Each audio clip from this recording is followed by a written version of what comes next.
sour. Join us, come and waste an hour or two. We've got magic to do just for you. Welcome to Studio Tenn Talks.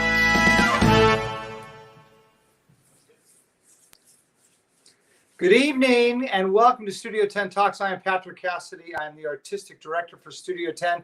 It is so great to be here tonight. I want to remind you all that the only way that we keep surviving is on ticket sales and donations. And if you see at the bottom of your screen, that's the button that you click to donate, because we can't do ticket sales right now. But boy, are you guys in for a great show tonight. I keep thinking, what's new? Well, I was looking at my hair today, and I kept thinking I could do the sequel to Grease called Danny Zuko Resurrected. Ooh, it's a little frightening. But anyway, we have an incredible show tonight. I want to get right to it. Our first guest is an incredible talent. He's a singer, he's a storyteller, he's an actor, he's a instrumentalist. Other credits include playing jazz great Lionel Hampton in Tuxedo Junction, Smokey Joe's Cafe, Violet, the Ray Charles Legacy, the Sinatra Legacy, and the Cash Legacy at the Nashville Historic Ryman Auditorium. And all those legacies have been for Studio Tenn. BET's Centric celebrates Selma 50th Anniversary Music Special. He worked with Studio Tenn so many times, it's amazing to count. We are gifted to have him. And he serves as the director of the Contemporary Worship and Arts at Trinity United Methodist Church in Birmingham. He has a show that we are live streaming this Friday night. Please welcome John Mark McGaha. Hi, Patrick. How's it going? Hey, John Mark. How are you? I'm doing well, doing extremely well. Glad to be here. You have the best acoustics in the history of the show. Tell us where you are. Tell us where you are. I'm actually at my church right now. Oh, and my God. I was telling you guys earlier, I have 5 little kiddos. So if I had done this at home, it would have not been. Well, like I said, they could have served as your backup choir. I know. And now I feel like I dropped the ball. I really do. You live in Birmingham, Alabama. Is that right? That's true. And your church. Tell us about the church in Birmingham. That you're the worship pastor there.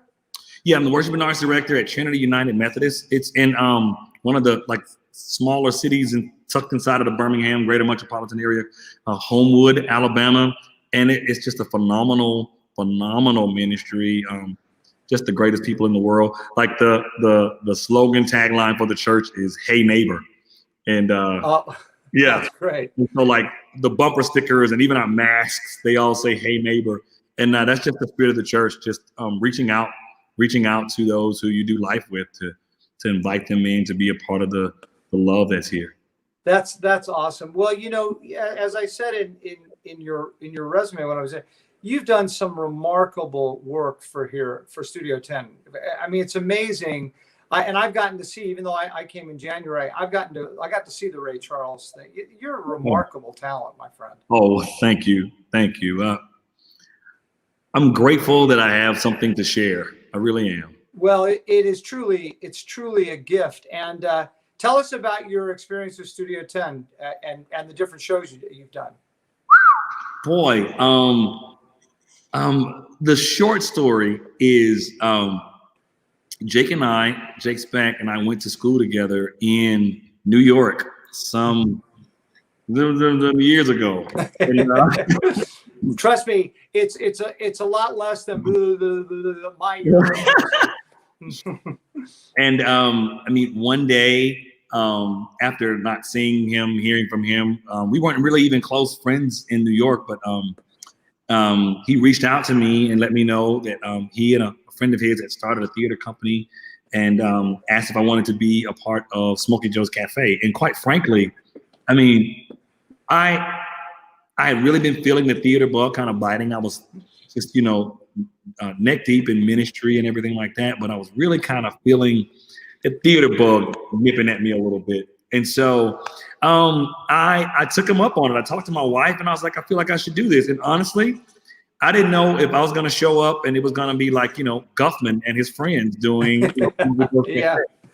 On the quite the contrary, it was the most incredible cast in the world. I mean, including Amanda Sedano and Abner, Johnny Swim, and Melinda Doolittle, who was wow, great singers, Yeah, Libby, and just some incredible people. Ryan and Harvey. It was just an amazing cast, and of course Laura Matula. And so that cast was really, they kind of welcomed me back into the theater world, and the spirit of Studio 10 really just pulled me back into my passion. And from then on, it has just been one incredible opportunity after another to do what I'm passionate about. And you are. It is a domino effect, but it's a domino effect of your talent and just how great you are. You know,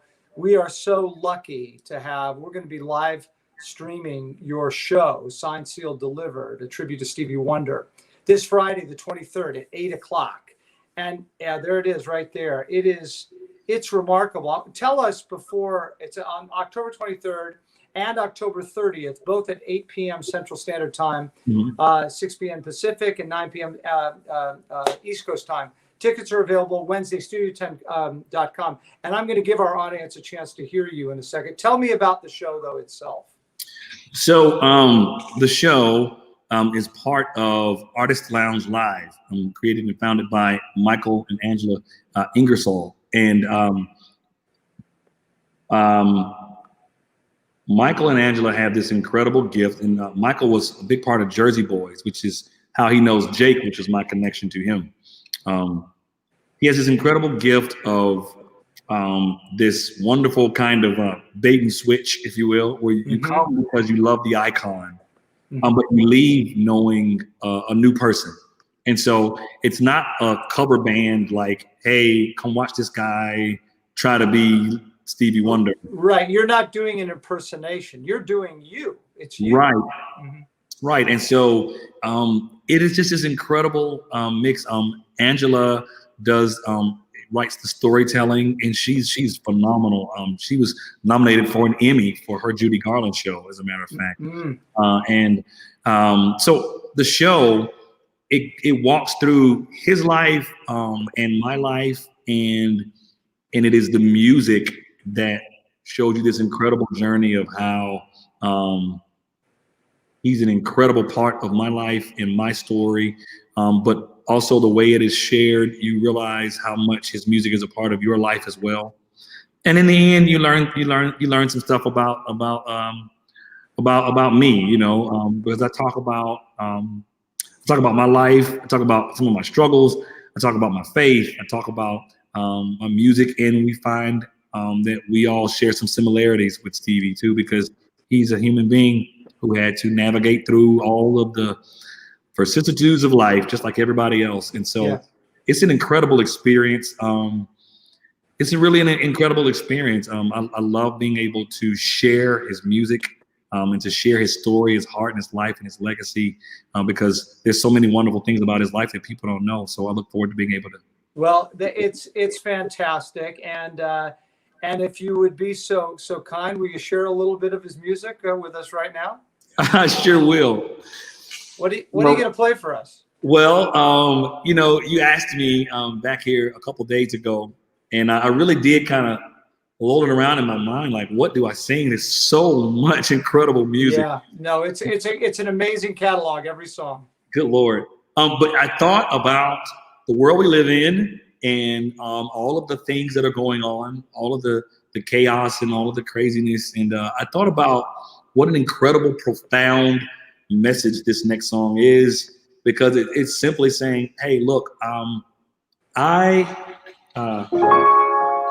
just called to say I love you. Stevie was a beacon of light to all who have been blessed to hear him. Amen. No New Year's Day to celebrate,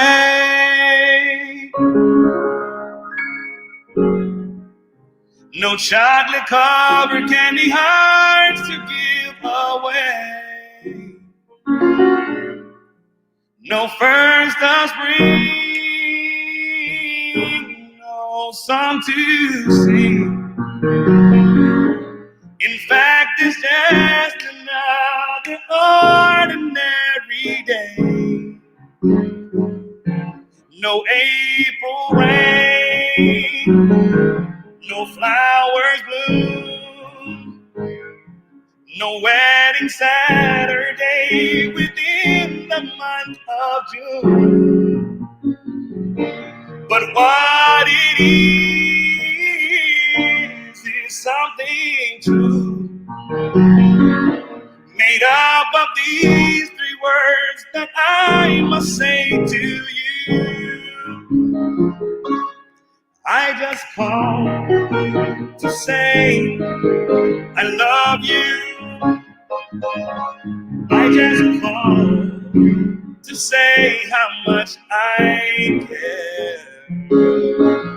I just called to say I love you, and I mean it from the bottom of my heart.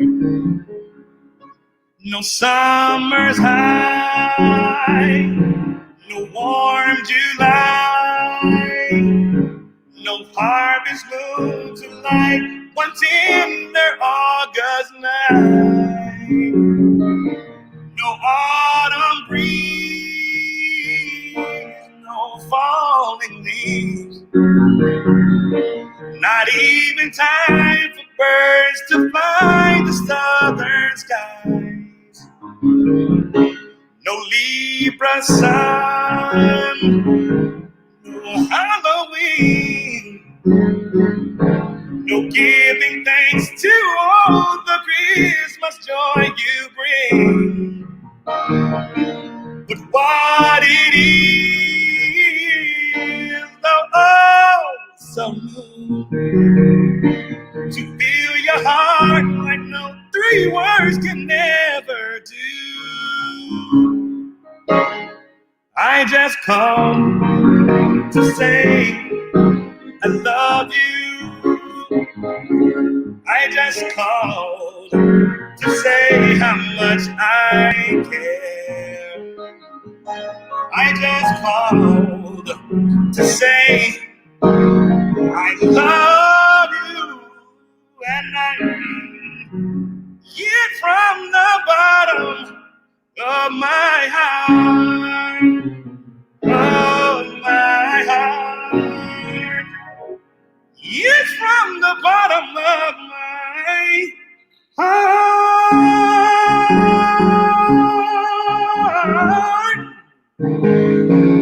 Cha cha cha. Oh man, bravo. John Mark McGaha sings Stevie Wonder, signed, seal delivered.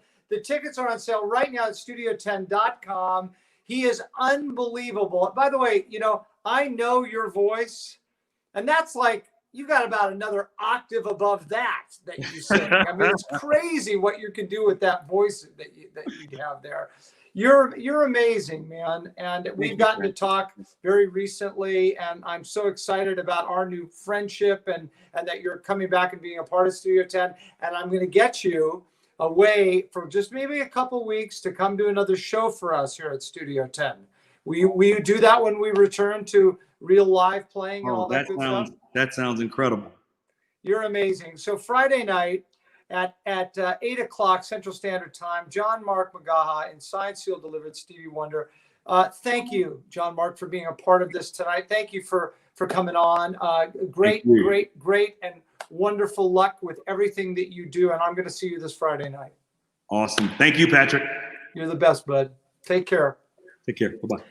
Such talent. We are so lucky to have him here at Studio 10. As he said, he's been a part of all our legacy shows. And wait, please get tickets to this thing. It is so great. You can get him the 23rd, this Friday, 8 o'clock Central Standard Time. There he is.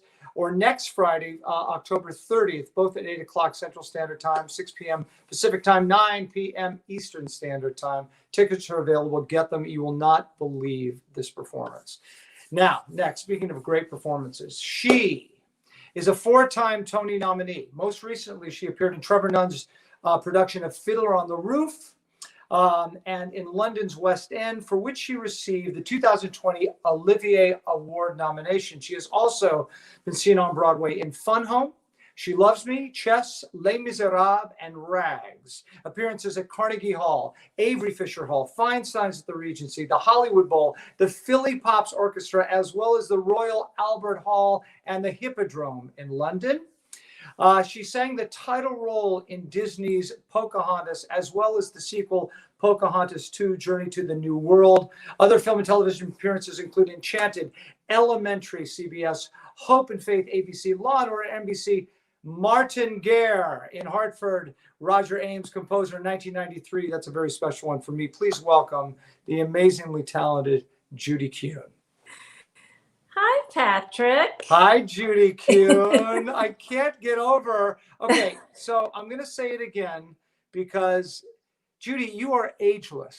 I know you since 1993, and I saw photographs of you way before that. You are ageless. You just look astounding to me. Thank you. Well, tell that to my back and my knees. Yeah, I understand. I understand the aches and pains. It's so great to see you, and thank you for doing this. And I know you are. Where are you now? You're in a hotel somewhere, right? I am. I'm in a hotel. I got here today. I'm just about 10 minutes from where I live. Actually, if I jumped in a car, I'd be home in 10, 15 minutes. Right. I'm working on a movie which requires being quarantined. Right. You can't see anybody except. And do you have to do this for what, 2 weeks? I'll be here for a little over 2 weeks. So let me see if I can figure this out. I'm just going to take a shot in the dark here. Okay. Why do I think that the quarantine is longer than the actual shooting? Yay? You would be correct. I think I'm working 3 days in the 2.5 weeks that I'm going to be sitting in this.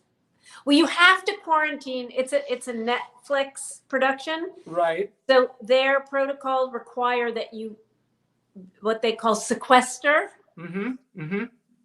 For 8 days before you're allowed to work. Right. Right. So once I work, then I have 3 days over the next week or something. I don't know. I kind of had a similar experience when I did the actual Love Boat when I was 23 years old. I shot 3 days, but I was quarantined on a ship for 2.5 weeks. Yeah. But I bet you could speak to other people though. Yes, we could. We could speak. I'm not allowed to see anybody except like this in a virtual. Oh my gosh. And how do you get your food? They bring it to your door? Yeah, I mean, I can order food. I brought some groceries with me to that hotel. It's sort of like a little apartment. So I have a kitchen. So I brought some groceries with me and I can order groceries to be delivered or take out, to be delivered. And then it goes to the front desk and then they have PAs sitting in the lobby and then they bring it to your door and they knock and they leave it. And so then you open the door. You know who did this? You know who was insane. I went today for a fitting. Yeah. And you gotta wear the PPE and that you get tested and it's like being in a biohazard zone, not on a film set. You know who did the show, who was the first person I heard that experienced this was Victor Garber. Victor did our show and we were talking about stuff. He says, oh no, I'm leaving for Canada because he does a series up there and he had the same thing, had to go into a hotel room or an apartment type thing for 14 days, quarantined, food was delivered, couldn't go anywhere. And then, you go into the work thing and I hear the work atmosphere is very strict too. Face masks over hair and makeup people. You have to be covered unless the camera's on you. And then you have to take it off right before the cameras roll and then you have to put it back on. Yeah, I mean, there's so many stories on film and television sets of somebody just breaking the rules and then somebody's positive and then they have to shut the whole thing down. Shut it down. Yeah. What do they do, Judy? What do they do? Or maybe they've just written any kissing scene out between two actors, right? Well, I don't have that issue in this. In this one.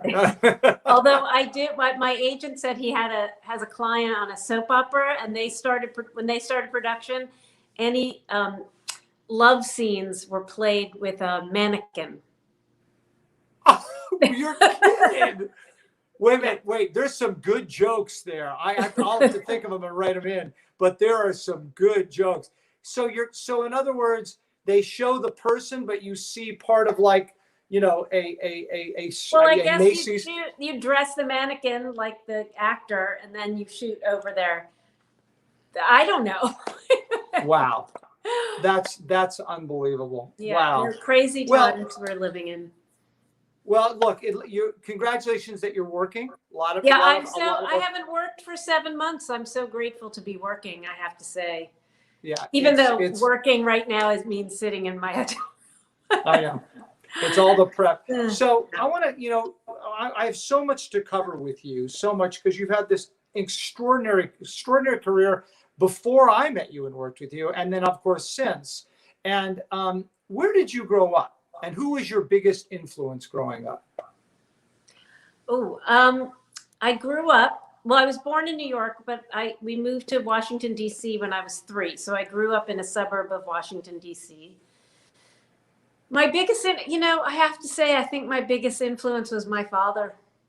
Wow. Just in terms of how to live life. Really? So he gave you a great set of standards and something to live by that really set you up. Yeah, first of all, he was a very righteous man. He was a civil rights lawyer. He really believed in, you know, social justice and how you treat people with respect. And he just gave me really good values about, and also values about how to be a good citizen and how to be responsible for yourself and for others. And, but also he really knew how to enjoy life, like to really, you know, enjoy the little things in life, like the cup of coffee in the morning and, you know, being with your family. The simple, real things. Yeah, yeah. And so I feel like that just gave me a grounding for how to live in the world. And by the way, an even better grounding for this business, which we know if you get in any way, if you're fortunate enough to have sustainability, which you've had, you know, you have to have a solid foundation of character and ethics and all those things, I think, to sustain and survive. Yeah, well, you have to know what's important in life, you know, and so you have to have a balance, because this business is so fickle, and sometimes it's good to you and sometimes it's not, and you have to feel like you can still live your life even when the business isn't being good to you, you know? You know, Judy, I was kind of going through my head in terms of the Broadway theater for the last 75 years, and I was thinking of the voices or the women that had the most sort of influence, like the voices of generations. Right. You know, and if you go back to Mary Martin and Ethel Merman, I mean, Mary Martin definitely, Ethel Merman was a personality and just a force, you know. And then of course you get into the late 50s and 60s with Barbara Cook, and you know, and then you get into the 70s with Patty and with Bernadette and stuff. But I got to tell you, you when you came in the 80s, 90s, you are like the voice of a Broadway generation. And still, but and then I had Kelly O'Hara on the show, and something I worked with too, and they're like the voices of now. But I mean, you guys, that group of women are literally the voices of the theater for the last 75 years. Oh, well, I take that. I mean, that's such a huge compliment. You know, it's being even mentioned in the same sentence with all of those women you just mentioned is huge. Well, it's well earned. Tell me of us as singers, who was the biggest influence on you as a singer? And you don't have to say Shirley Jones. Oh God, you know, that's really hard to say because, all right, this is going to maybe sound crazy, but when I was really young, it was Joni Mitchell. Oh, really? Yeah. Really? Great singer. Great singer. Yeah, I mean, I listened to, because she really was a poet. So she made me appreciate language and how language is set to music.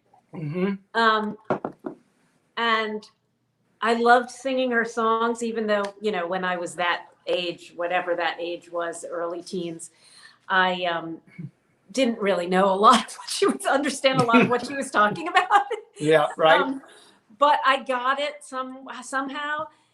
Also, listening to her, I found out that I had a head voice, you know, really? that I could sing high, because in order to sing her songs, I had to imitate the way she sounded. So I would say early on, she really was the influence. I loved the theater. I went to the theater all the time. My parents brought me to the theater, musical theater, non-musical theater, dance, all kinds of performing arts, and I loved it. But I wasn't a kid who sat around listening to cast albums or, you know, I don't know. So then your first, excuse me, your first Broadway musical was Rags, though, right? Well, the very first was The Mystery of Edmund Drood. Oh my gosh, yes, of course. So I was in the ensemble and I was an understudy, but Yeah. Rags was the first show that I had a featured role in. I didn't realize that you were in Drood. You know, I knew that whole team because it was the same team that did Pirates of Penzance with Wilford and Graciela and all. Yeah, great team. Yeah, it was my first really big job in New York. It was just a thrill to be a part of it. And people that you would go on to work with again, right? Wasn't Howard McGillen in that? And then Howard, I'm trying to think. Howard, I did several shows with. I'm trying to think if there was anyone else in that cast that I did work with again. You know, beyond doing, concerts, being on the same concert and stuff. Well, tell me about Rags. What was that? So that was your big first lead and your first Tony nomination, right? No, I got a Drama Desk nomination for that. For Rags, okay. By the way, I've done my research impeccably here. I've got it down. It used to say on Wikipedia that my Wikipedia page, it said, or no, on IMDb, whatever, Broadway, whatever, that I made my Broadway debut as an assistant director in like 1970 something, on a show called "Don't Step on My Olive Branch." Oh, really? It's funny because I wrote that show. I was the composer and the writer. I would like to know what that show is. It was not the case, and I don't know if there was another Judy Kuhn who was an assistant director on that show. Right. But it was definitely not me. Okay, so Rags, you get a Drama Desk nomination for Rags. I got a Drama Desk nomination for that. It was the same season as Les Mis, which I did get a Tony nomination for. So maybe that's your confusion. Okay, and then after that, after Rags, do we have? I think we have some photographs. Oh no, we don't have. We have photographs of others. Okay. By the way, did my mother? I should have sent you a photograph from Rags. Trust me, I've got 100 Judy Kuhn photographs. They dominate my Dropbox at this point. I love it. Well, that Rags cast was incredible. I mean, it was. Who is in that cast? Well, it starred Teresa Stratas, the great opera diva, who was one of the most extraordinary artists I've ever encountered. And besides her, it was Terry Mann, Dick Latessa, Larry Kurt, Marsha Lewis, Lonnie Price, who was my love interest. Oh, I mean, it was incredible. Gosh! And Larry, how old was Larry Kurt then? Wow, I'd have to look that up. But I mean, amazing. He died not very long after. Long after? Yeah. I mean, I'm sorry I didn't see that show. So many people talked about it. It did not run for very long, right? Oh. Sorry. No, I'll tell you a story. We could spend an hour talking about what happened with Rags, but I'll tell you how it ended. Which is, we did our out of town in Boston, where I met actually on a blind date the man who's now my husband, has been for 28 years. Thank goodness for out of town with Rags. Get what? I said, thank goodness for out of town with Rags. Exactly. So we came into town and we had a couple weeks of previews. And, it was opening night, very exciting. My first role in a Broadway show. partied, didn't pay attention to reviews or anything like that. Got up the next day. In the evening, I was cleaning my apartment, getting ready to go to work again. And I had the TV local news on, and the Rags logo came up on the TV. So I turned the volume up on the TV, and the person on my screen looked straight at me and said, "Rags, which opened last night at the Mark Hellinger Theater, will close tomorrow after 4 performances." Oh no! So you found it out on the television? Yeah. They sent out a press release, and they forgot, I guess, to inform the cast. Do you know? It's so funny you say this story. I've heard this story in television. My stepfather, Marty Ingalls, who did a series in the 60s called "I'm Dickens, He's Fenster" with John Aston, he found out that his series was canceled because in those days you had your own sandwich, like in the not the deli, but in the commissary. So there was like the Marty Ingalls egg salad. He knew his show was canceled because they crossed it out on the menu. And then you go to have your parking space and there's no name there. It's just a blank slot. Nobody told him the show was over. They just took away his tuna salad. That's kind of traumatic. So, okay. So then was the show after that then Les Mis? Yeah. I mean, and that was there was a silver lining there because I had done a couple auditions for Les Mis, but if Rags had been a hit, I wouldn't have been free for it. So after it closed and word got out that it closed, they had me come in and do one more audition and then cast me. So, well, let's show. I think we have some pictures of you in Les Mis, or at least a picture of you in the cast. That was look at that cast. Wow. I mean, there's Terry Mann. I think that was for Time magazine. They took that photo. What an incredible. I know Michael McGuire very well. Obviously, Terry I know very well. And is it Frances Ruffell? Frances Ruffell. Randy Graff. Yeah, Randy Graff. Oh, Leo Burmester. Wow. Tom Wilkinson, of course. Yeah, it was amazing. Tell me about Colm, because I had seen him do it in London and just was like blown away. Was it great working with him? Oh, I love that man. Love that man. Yeah, he was just, he was just funny and, amazing in the show, but had this kind of wicked sense of humor, irreverent. He's hilarious. Irish, right? He's Irish, yeah. Well, what can you say? And but also just like gentle and loving and sweet, and it was great. I mean, the scenes that I had with him, I just loved playing them with him. He was just great. And I have to tell you too, because I've worked, I did Assassins with Terry, and got to know Terry. Right. And I knew Terry before that in Cats and stuff like that. Terry's like one of the most charming guys you'll ever meet too. I mean, another just amazing. Amazing person. Doing Rags and Les Mis back to back. I mean, we spent the better part of 2 years working together. So. Right. Yeah, I love Terry. He's great. So I want to show a clip because we have a clip. Now, this is not of you playing Cosette because I know, and that was your first Tony nomination, right? Yes. This is actually of you singing "I Dreamed a Dream." Oh God. Judy Kuhn. I dreamed a dream in time gone by, when hope was high and life worth living. I dreamed that love would never die. I dreamed that God would be forgiving. Then I was young and unafraid, were made and used and wasted. There was no ransom to be paid, no song unsung, no wine untasted. But the tigers come at night with their voices soft as thunder, as they tear your hope apart,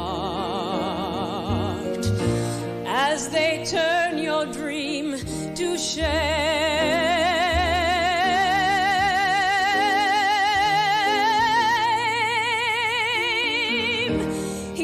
kept a summer by my side. He filled my days with endless wonder. He took my childhood in his stride, but he was gone when autumn came.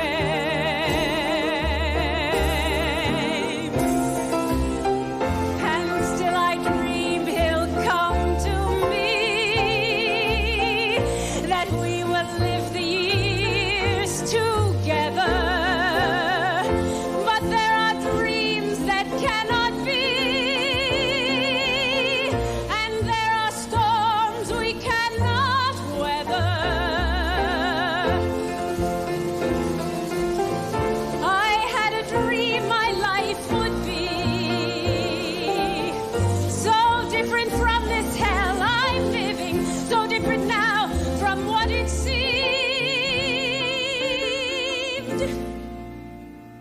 Now life has killed the dream I dreamed.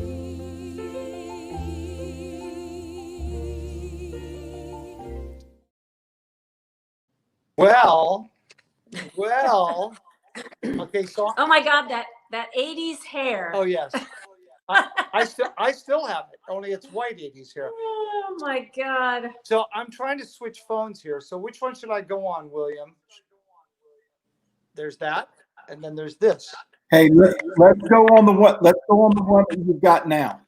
The phone. So my phone. This one. Oh, yes. Yes. Okay, then I'm getting off of here. So sorry, Judy, we had a little bit of. You can take me out of there. Anyway, so that was awesome. That was at the White House, right? That was at the White House. Yes. Yes. And actually, speaking of Larry Kurt, one of the great things about that show, that was part of they used, I don't know, do they still do that on public television in performance at the White House?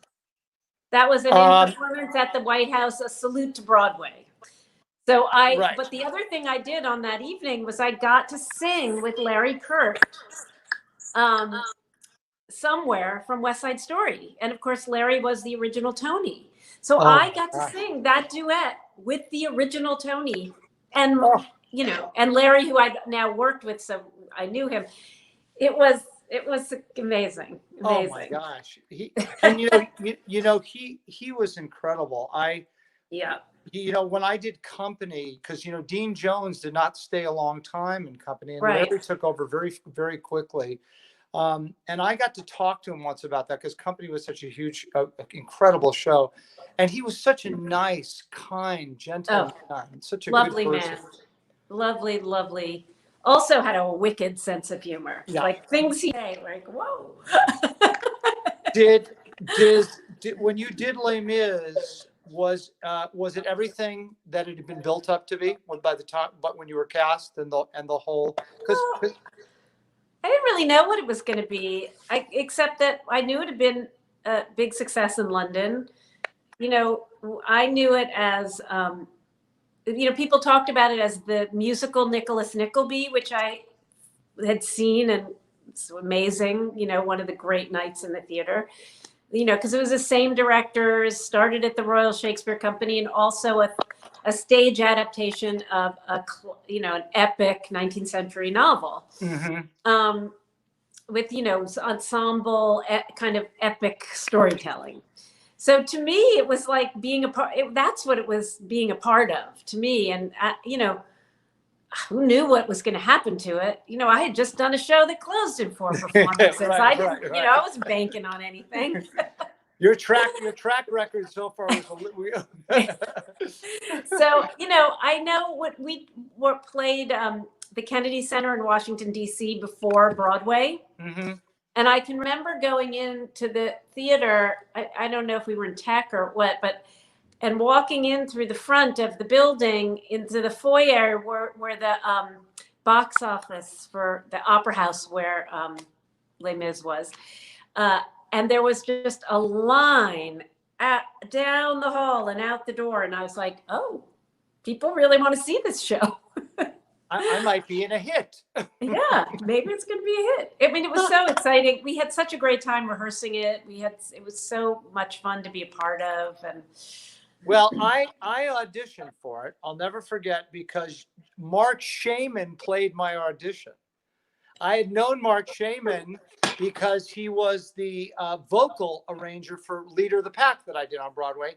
And this was before Mark became, Mark and Scott Whitman before they became, but he agreed to play my audition for Les Mis, and they didn't cast me. So I didn't get to sing with you. I was up for Marius, and but I got to sing later. But I think as an afterthought, we play a little game on this show, Judy. The game is called Remember the Lyric. Okay. Really? I can't remember any lyric. I can't either. Treat Williams goes, I can't remember what I had this morning for breakfast. So when I did the 10th anniversary concert at the Royal Albert Hall of Les Mis, they sent me the concert score. And I'm looking through it and I go, oh, I didn't do that scene. They must have done that in London and not on Broadway. I have to learn that. And then I started as I was looking at it, I was like, oh, wait a minute. I did do this. I came on stage laughing. Well, here's the thing. We're just going to I'm going to throw something at you. We'll okay. And what I'll do is I'll sing a lyric and then I'll point to you to see if you'd have the lyric rebuttal. Okay. So this one goes like this. I don't even know if I know this song. A heart full of love, a night bright as day. Perfect. That's all we needed to do. Ladies and gentlemen, I just sang A Heart Full of Love from ladies and gentlemen. Boom. That's all I wanted. I'm good. Thank you very much. Good night. I'm perfect. I just wanted to have that moment with you. Thank you. So which brings us to the moment that I got to have with you.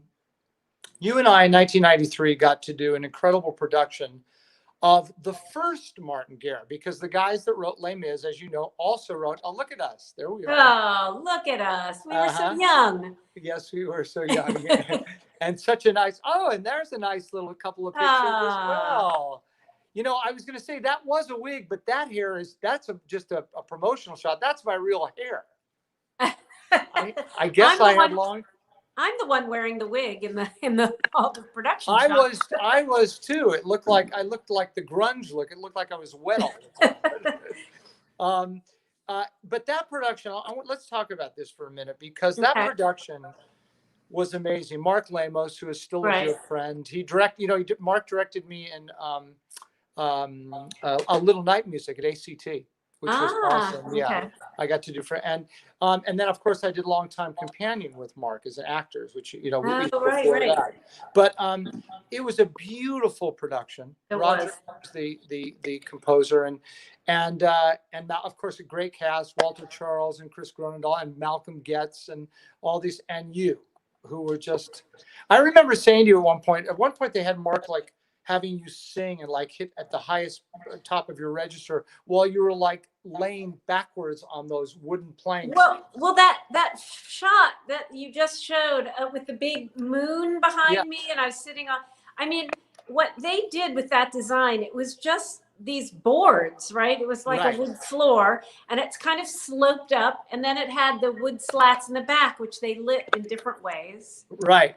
And yet, the way it was lit, Jennifer Tipton did the lighting. Yeah. He was a genius. Oh. And Jess Goldstein did the costumes, and and Michael Jurgen designed the sets. Yeah. I mean, it was like I fully believed I was lying in a field in the moonlight. I mean, fully.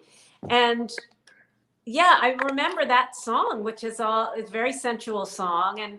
And at one point I just lay down, and it was great. Well, and it was. And don't ask me to remember that song. No, or me neither. No. But the great thing about that show, I mean, for people the Martin Guerre is an amazing story. The original French film with Gerard Depardieu, and then of course Summersby, which is the American one with Richard Gere and Jodie Foster. No, I never saw that. Oh, you never saw it? It's the same story. They place it in the Civil War. Right. But it's such a romantic and sexy and emotional story. Right. Well, I have a little gift for you, and it Uh-oh. is this. So, a friend of mine who had seen the show, Yeah. actually, because to my knowledge, there's not a recording of it. Do you know a recording of it? I don't think so. I don't either. And maybe they have in the archives at Hartford Stage. They might have one. Maybe. But well, he snuck his little thing in there. So we put together a little montage of photographs with you and I singing together. Oh no, really? So this is a little montage from Martin Guerre. Okay. Take me in your arms, touch me, Make me a husband. make me a woman. Beside me, I dare go. Beside me, I dare to take a chance. I will leave the past behind me. I will shut the door. I embrace the light before me. Look for something more of my own.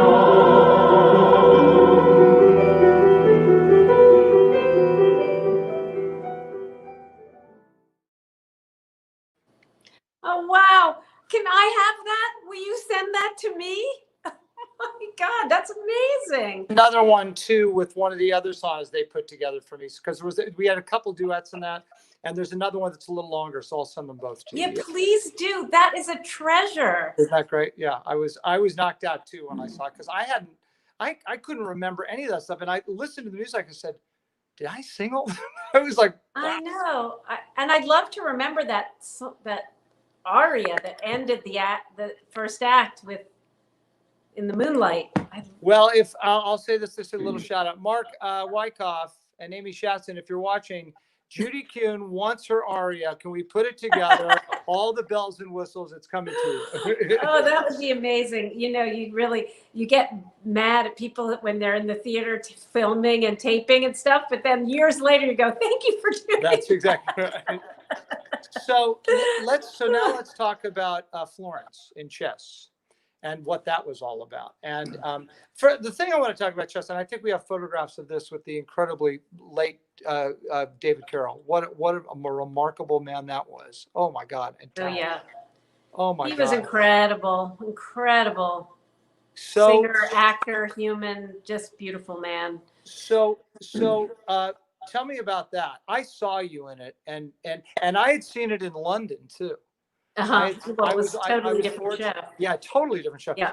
Do you know that story? The way it goes, from what I understood, because Michael Peters, who directed Leader of the Pack, was very close friends with Michael Bennett, and Michael Bennett was directing it in London. Well, Yes. he got sick Right. during it and had to leave, and then Trevor came in. Right. Right. From what I understand, and then but he never had the designs. He kind of had to come in the last minute and be the doctor and try to fix it. Well, but it wasn't his concept. No, it wasn't. No, in fact, Michael Bennett had conceived of it. It was designed according to his concept. It was cast. It was mostly, a cast of these, 3 singers and all these dancers, basically. Right, It was a big right. dance pop spectacle. And then Michael Bennett pulled out at the last minute because, he had AIDS and he became very ill, and he Right. realized he couldn't do it. And so he pulled out, and why they would go from Michael Bennett to Trevor Nunn, who's like completely different director, I don't know. But they asked Trevor to come in, and Trevor said he would do it. But he said if it had another life, like if it went to New York, he wanted to start all over. Mm-hmm. And reconceive of it in a way that felt like his production, production that he would direct. Mm-hmm. So but from London, that sort of dance pop spectacle, he wanted to really bring out the emotional story of those 3 people. Right. And I guess at that time, Richard Nelson, who's a great playwright, was very much, his work was being produced a lot in London, and he kind of found an artistic home over there at that time. And I guess Trevor really admired his work. And he really wrote about how people's lives are, how politics plays into the lives of individuals. Mm-hmm. And he felt like that was where the story was. And so he asked Richard to come in and write a book. And so then it went from there. It was a whole different concept. Do you think, I mean, one of the things about that show, and I got, by the way, I did like a little almost workshop of it. I attempted to, and I guess I got it for that one show. I played the American, and I did it for a little chamber thing of it. Do you think that show, everybody loves the music of that show. That music is extraordinary. But do you think the show, as a musical, works? Well, I've never seen it. I've only been in it. Okay. And I thought a lot of what we had was great. Mm-hmm. It was. I think that, everybody always wants to blame the book, and I don't think that was the problem. I think we had a lot of technical issues. It was overlong. The set was too complicated. They kind of designed us into a corner. Mm-hmm. So we spent too much time on the set and not enough time on really refining the storytelling and all of that. And there's another reason I think it didn't quite work then, which is it was 1988 and the Cold War was over. Yeah. So it had a dated feeling to it. Mm-hmm. And I think if we did that same show now with a different set, it would have an entirely different meaning, and it would resonate with people. And it's really done as a period piece. If it's right, done, you know what I mean. And again, you're right. The one in London was like a dance show. Yeah. So Michael Bennett was a great choreographer. Yeah. I mean, yes, a period piece, and yet we're back to where we were with the sort of our antagonism with Russia and with the way politics is affecting people's lives, and people used as pawns. I mean, the chess thing was really a metaphor for that. For what's going on, right? Yeah. Well, like I said, I've seen the show many times. I love that show. I love that show, and I keep waiting for them to bring it back. Did you ever get to do it again in concert or anything? I've did a couple concerts of it. Yeah, I got to do it actually in Sweden once. Oh, wow. With the two guys who did it originally in London, Murray Head and Tommy Shorberg. Oh, yeah. And with Benny Anderson and Bjorn Ulvaeus on the keyboards in the big orchestra. Oh, it was really fun. Oh, that's good. We did it as a closing night kind of celebration of that year's World Chess Championship.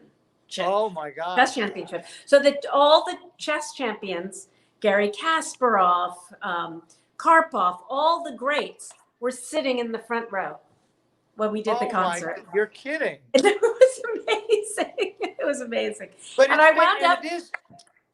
wound up drinking with Garry Kasparov until the wee hours of the morning. Now that's a whole other show, but I want to know that story. The last thing I want to say, it is based on the Boris Spassky, Bobby Fischer thing, is it? Yes. Yeah. That was the inspiration for the story, because that chess match became a political event, completely politicized. Right. Because it was the height of the Cold War. And this brash American taking on this Russian great. It was, amazing show. You were amazing in it. But now I want to talk about a show that means more to me than maybe any show. First of all, I will say this. I'm talking about She Loves Me. Oh, She Loves Me, Judy.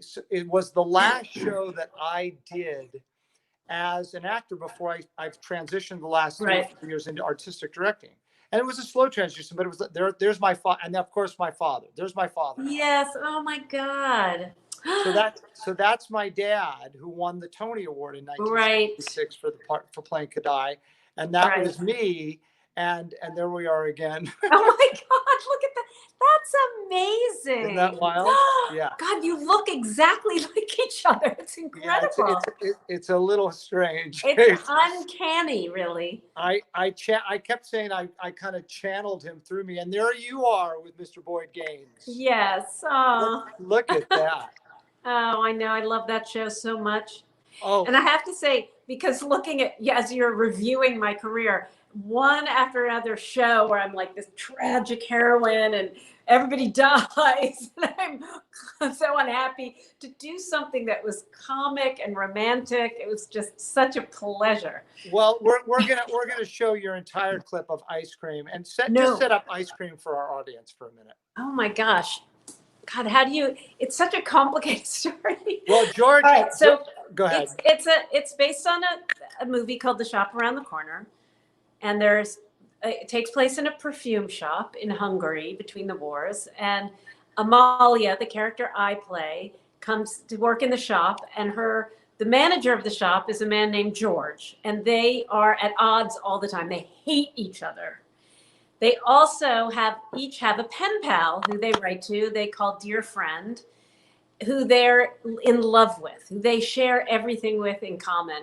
What they don't know is that they are each other's pen pal. And at the end of Act 1, the whole thing comes to a head when they finally decide to meet each other. And Amalia's waiting in a cafe, waiting for a dear friend to show up. And George shows up and sees her through the window, realizes she's dear friend. It turns into this disaster. She doesn't know. She doesn't know why George is there. And she's so angry at him for ruining the evening. Anyway, the next day, he feels so badly about the way he behaved. He comes to her house. She's called in sick from work, and brings her some ice cream, apologizes for his behavior, says that he saw Dear Friend outside and he was too shy to come in. He said, "You're so young and beautiful." And he's a little old and a little pudgy, and anyway, he was too shy to come in, but you should write him and make another date. Right. And then he leaves, and she writes the letter. And she writes the letter. This is Judy Kuhn in an incredible performance in She Loves Me. Bootlegged. Oh, we love those.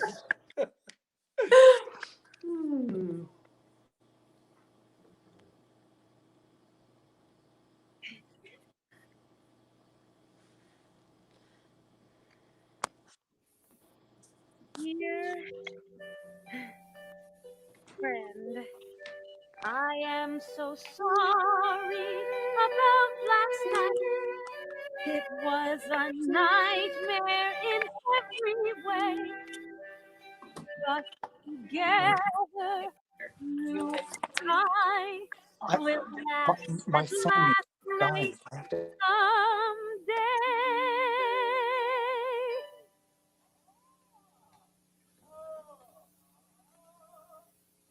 Ice cream. He brought me ice cream.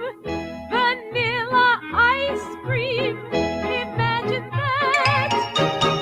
Ice cream. And for the first time, we were together without a spat. Friendly. He was friendly. That isn't like him. I'm simply stunned. Will wonders never cease? Will wonders never cease? It's been the most peculiar day. Will wonders never cease? Will wonders never cease?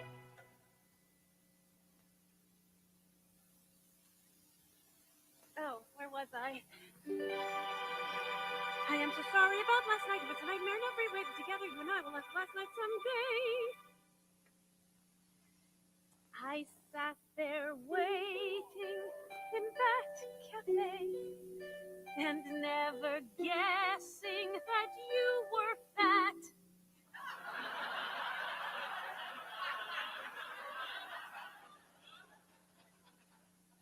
That you were near. You were outside looking bold. Oh dear. Dear friend, I am so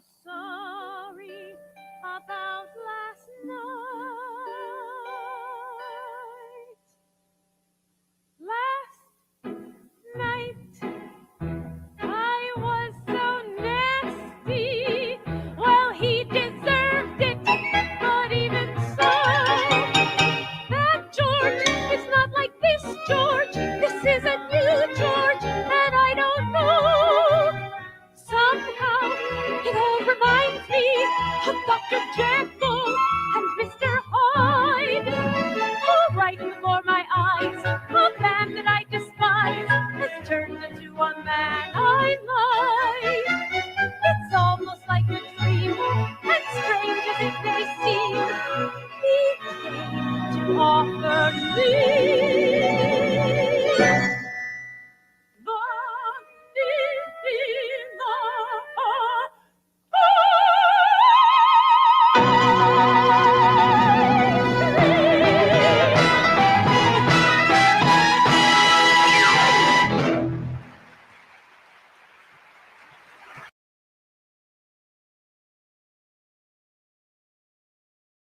Totally.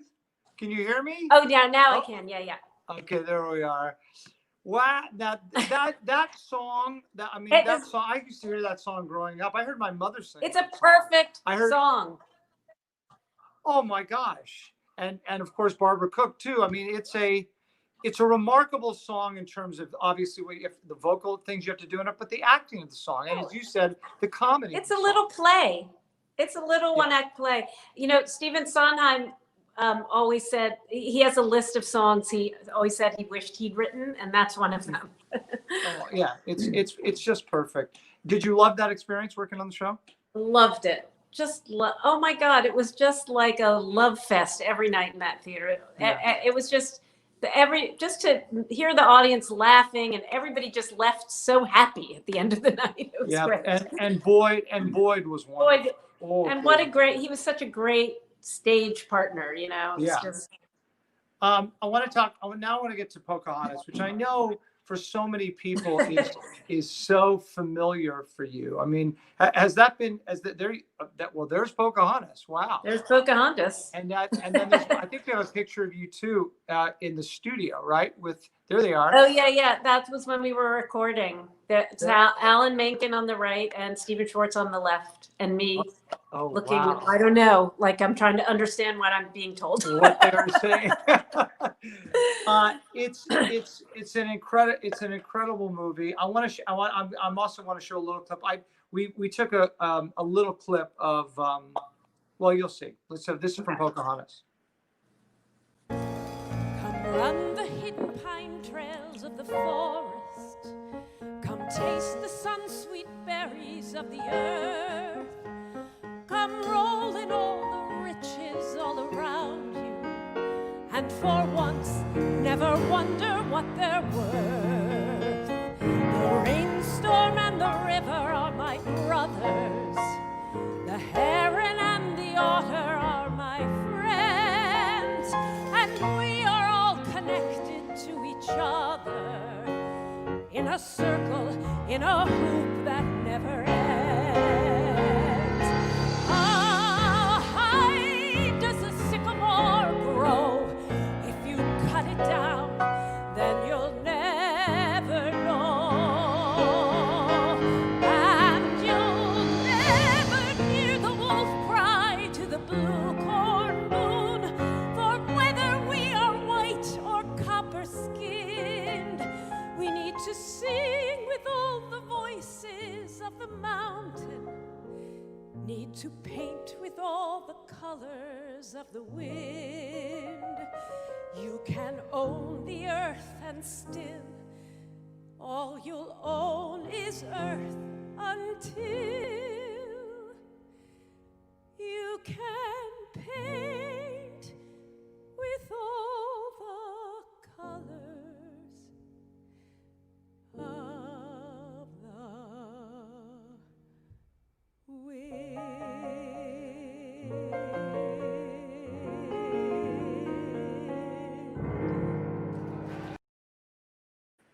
Wow. Wow. So this is amazing. I mean, that song and the score and the movie. What do you think, based on like the current climate and the conversations that are going on right now that we're all having and stuff? Do you think Disney would do anything different in terms of the casting? Probably, but you know, who knows? I mean, the fact is, actually, the reason I did that movie was, and I wasn't actually supposed to do it, was because when they were Alan and Stephen were beginning to, Disney hadn't decided yet to do it. It hadn't been greenlit. It was just a pitch at that point. So as part of the pitch to Disney, they wrote Colors of the Wind, and they asked me to demo it for them. Mm-hmm. So I made this demo with Alan playing the piano in his little home studio as part of the pitch for the movie. And so I don't know how long, a year, 2 years later, I ran into Stephen Schwartz somewhere, and he said, oh, you know, they've decided they're going to do the movie. And he said, but sadly, you aren't going to be able to do it because they really feel they have to cast a Native American actor, singer in the part. I was like, oh, okay, I get it. Apparently, they even hired a couple, and they went into the studio with one and then with another. And Joe Roth, who was head of the studio at that time, said, I just don't like it, what I'm hearing as much. So they said, okay, that I could do the songs, and they would find a Native American actress whose speaking voice matched my singing voice to do all the dialogue. So that's how they, worked. That's that. And is there a reason? What do you think is the main reason that it hasn't played Broadway as of yet? Oh, I can't imagine that on stage. I mean, partly because it's so much about nature and about, her relationship to nature and the animals and the birds and the leaves. It's such a, visually, that's sort of at the heart of the movie. I can't imagine how that would translate onto the stage. You know what I mean? I said the same thing about The Lion King. Yeah, that's true. But then you have Julie Taymor. I mean, maybe there's somebody who could figure out how to make it work. I don't know. It's beautiful. It's beautiful music, and I love that. I love that movie. I really do. Well, the message of the movie is so relevant now. Maybe more so. Yeah. Oh, yeah. I mean, and we're going to talk about, speaking of messages, we'll talk about Assassins in a second. And what is it like to have your voice forever immortalized as a Disney character? It's amazing, because I do mostly theater, as you know, and theater, and that's my first love. And, but it's, you do it and it's here today and gone tomorrow. And that movie is forever. So. I asked Susan Egan about that too when she did Hercules, and I said to her, I auditioned for that movie too. I actually auditioned for the singer and the actor, and I got beat out by Roger Bart and Tate Donovan. I said I'll do a little one. No, it's a huge honor. It's a huge honor to have that. For I know. It was lucky I didn't have to audition for Pocahontas. It just sort of came to me out through the back door. So I didn't see this, and I'm so angry. Although, speaking of bootlegs, my producer sent this to me. I did not see Fun Home. I know that's exactly, there you are. I am going to watch this bootleg that my producer sent to me. In fact, I think, guys, aren't you kind of fans of Judy Kuhn? Or do you want to show her something? Oh, here we go. So there's William, guys. He's got your thing. Oh, wow. You're on mute, William. I'm muted. We were there the next to last night. Yeah, in New York. On Broadway? On Broadway, yeah. Oh. It was great. Yeah, it's hard. Patrick said earlier, he said, tell me about it. And I was like, it's hard to put the words. I tried. I said a lot of words. It was maybe the most extraordinary professional experience I've ever had. Really, truly, just incredible. It's whatever it says. And our other producer, our managing director, Todd, don't you have something to show Miss Kuhn? Uh-oh, what? There he is. Hey, Judy. Hi. I had this. He's got it signed, though. He's got it signed. Wow. You signed it for me at the Kennedy Center. Oh, man, that's amazing. Yes. You have a lot of fans here in Tennessee, Judy. A lot of fans. Here's a good one, Judy. Oh, whoa. Oh. Look at there. Yeah. Here's a flashback. That's a flashback, all right. Anyway, so in a few words, then, thank you, Todd. Thank you, William. They're our producers. They're amazing. They make this show happen every week. Tell me, okay, in the best way you can, tell me about Fun Home. Oh, Well, first of all, it was a piece of art. The show was the most profound piece of art I think I've ever been able to be a part of.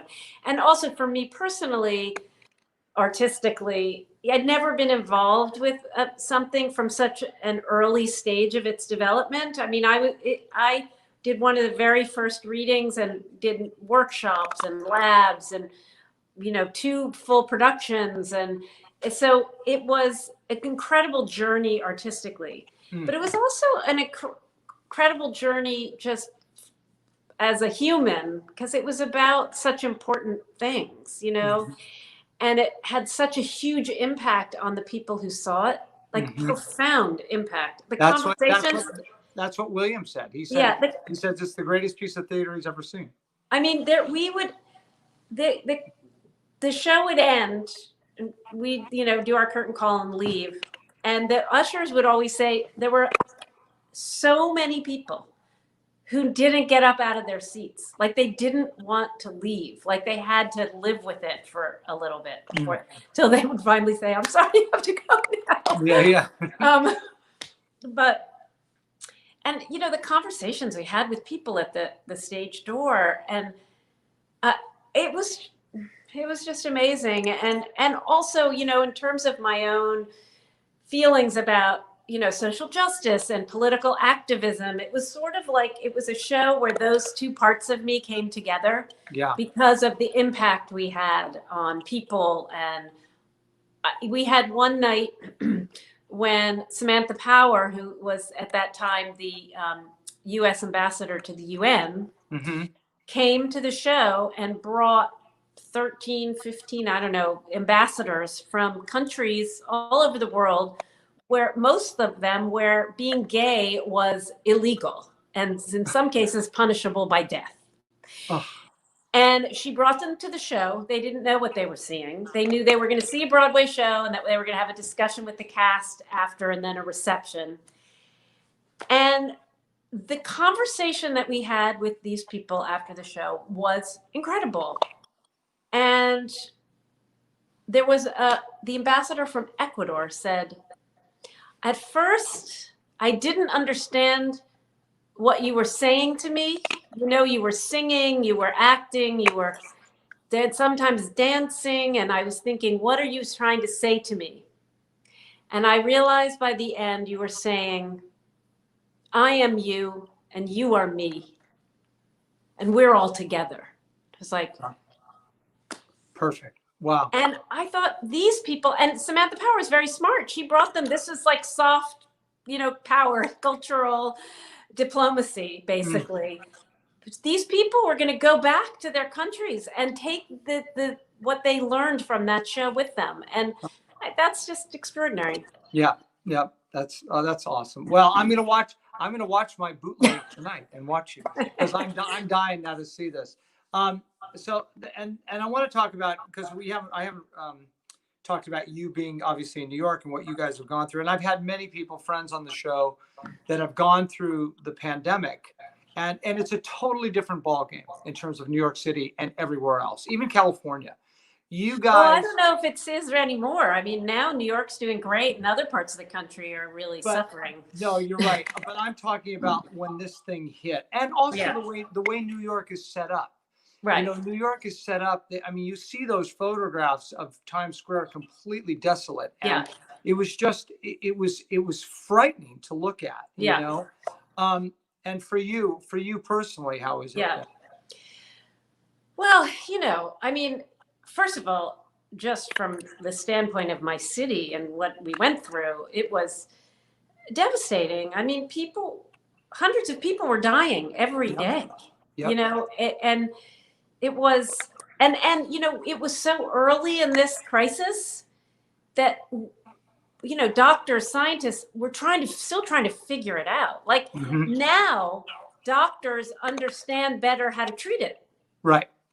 They were just throwing everything at people who were dying, and they didn't know how to treat them. And the things that they would do that would normally treat the symptoms didn't work, or had an adverse effect. And now there's still a lot to learn, but they're figuring out better how to treat it. Right. And it was spreading around the city before it would really, we were even conscious of what it was. Right. Right. So that was devastating. And of course, the shutdown of the city has been devastating to so many people, not the least of which are people who work in the theater. In the theater. And in the performing arts in general. And you were at, right, which is another show, obviously very close to my heart.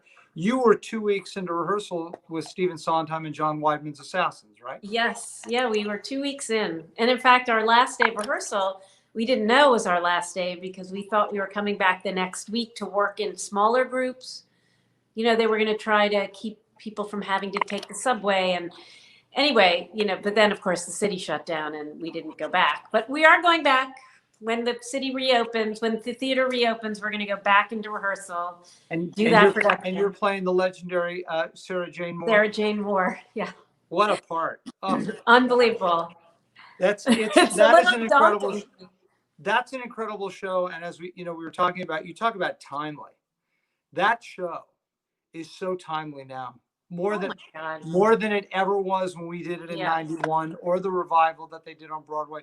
That show, to me, I've talked about, I want to do that show here at Studio Tenn. Yeah.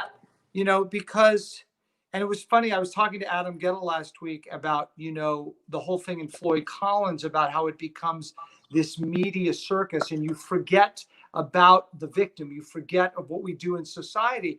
And that show too, it's the same it's very resonant now. Yeah. Well, obviously, everything in my theater career, everything I've gotten to do, to me, always takes a back seat to that experience. So when you do come back, I can't wait to come see you do it because you'll be so good at that part. Yeah, I know. I've missed the theater so much. Oof. Well, you have been, first of all, again, Judy, thank you so much for taking the time. Oh, it's a pleasure. It's so great to see you and stuff. We play one more game on this show. It's called You Become the Host for one question. So you get to ask me anything you want. Oh, no.